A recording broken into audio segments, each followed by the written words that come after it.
আলু দিয়ে মাছে ভুনাবে, আগে মাছটা ভেজে নিচ্ছি।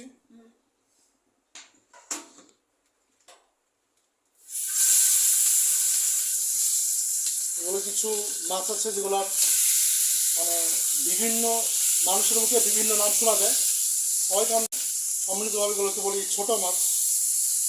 কেউ বলে বালিয়া, কেউ বলে তোপসে মাছ, বাটা মাছ। এগুলো কোনো ফিক্সড কোনো এস্টাবলিশড নাম নাই, মুখে মুখে এক এক জায়গায় এক এক অঞ্চলে এক নামে ডাকা। এখন আমরা আলুগুলো ভেজে নিচ্ছি।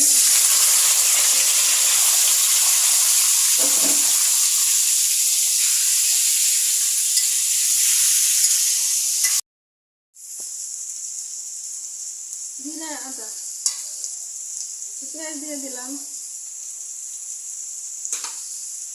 লবণ, হলুদ, মরিচ, ধনিয়া,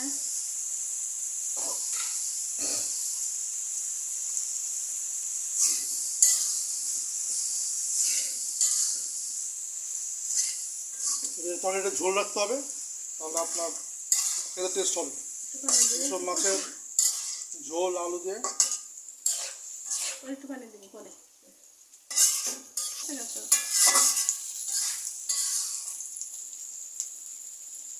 নুন দিয়ে দিতেছি,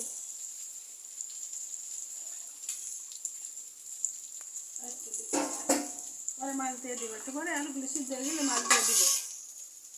দেখুন মাছগুলো একটা খেয়ে টেস্ট করলাম। এগুলো আমি উইদাউট রাইস খেয়ে ফেলতে পারবো।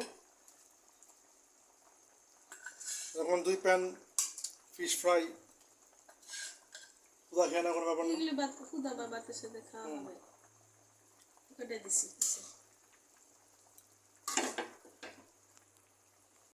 বন্ধুরা, তরকারি প্রায় হয়ে গেছে, এরপর গরম ভাত দিয়ে খাওয়া হবে। সাথে তো ছোটো মাছ ফ্রাই আছে, পাঙ্গাস মাছ ফ্রাই আছে। দেখুন এখানে আমার ফ্রাই হচ্ছে দো পেঁয়াজা। আমার ভালো ভালো দুটো আইটেম হলেই চলে, খাওয়া দাওয়া কমপ্লিট। সবাই আমাদের চ্যানেল সাবস্ক্রাইব, কমেন্ট করবেন, লাইক, শেয়ার। আমাদের রেসিপিগুলো বাসায় ট্রাই করবেন, দেখবেন অনেক জেস্টি হবে, সুস্বাদু, রুচিকর হবে। আসসালাম।